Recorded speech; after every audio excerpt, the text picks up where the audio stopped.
ఎందుకు వాళ్ళ దేవుడు వాళ్ళకు మంచి పేరు ఇవ్వలేడు, వాళ్ళకి మంచి హక్కులు ఇవ్వలేడు. పేరు కూడా పెట్టలేని దౌర్భాగ్య దేవుళ్ళు ఎవరో ఆధారాలతో సహా ఈ వీడియోలో తెలుసుకుందామా. ఈ లలిత్ కుమార్ ఛానల్ పేరు హిందూ జనశక్తి. అసలు హిందూ అనేటువంటి పేరు ఎవరు పెట్టారు? మీ సనాతన దేవీ దేవతలు పెట్టారా, లేకపోతే మీ పండితులు, మీ పీఠాధిపతులు, మీ తాత ముత్తాతలు ఎవరైనా బొడ్డుకోసి హిందూ అని పేరు పెట్టారా? లేదు కదా. మరి హిందూ అనేటువంటి పేరు ఎవరు పెట్టారు అని అంటే, హిందూ మతం అనేటువంటి పుస్తకంలో 92వ పేజీలో స్వామి వివేకానంద అంటాడు, హిందూ అనేటువంటి పేరు మన దేశమోళ్ళు మన మతమోళ్ళు పెట్టినటువంటి పేరు కాదు, పారశీకులు పెట్టినటువంటి పేరు. ఈ పేరు పిలవడం కూడా నాకు అసలు ఇష్టం లేదు అని అంటాడు.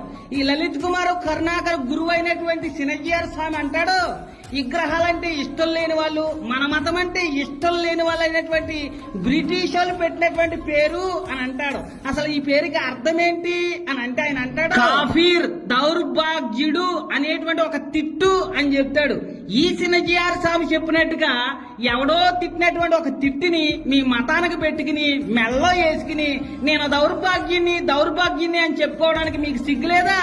మీ దేవుళ్లే మీ మతానికి ఒక పేరు పెట్టే దిక్కు లేదు, మీరు బైబిల్ గురించి క్రైస్తవుల గురించి మాట్లాడతారా? ఫస్ట్ ఎవడో తిట్టినటువంటి తిట్టిని మీ మతాన్ని నుంచి తీసేయండి రా బాబు. లాస్ట్ గా స్వామి వివేకానంద గారు ఈ హిందూ అనేటువంటి పదం గురించి ఏమన్నాడంటే, ఈ పదం కేవలం అర్థహీనమైంది, చాలా హీనమైనటువంటి పదం, ఈ పేరుతో ఎవరు పిలవకండి అని చెప్పాడు.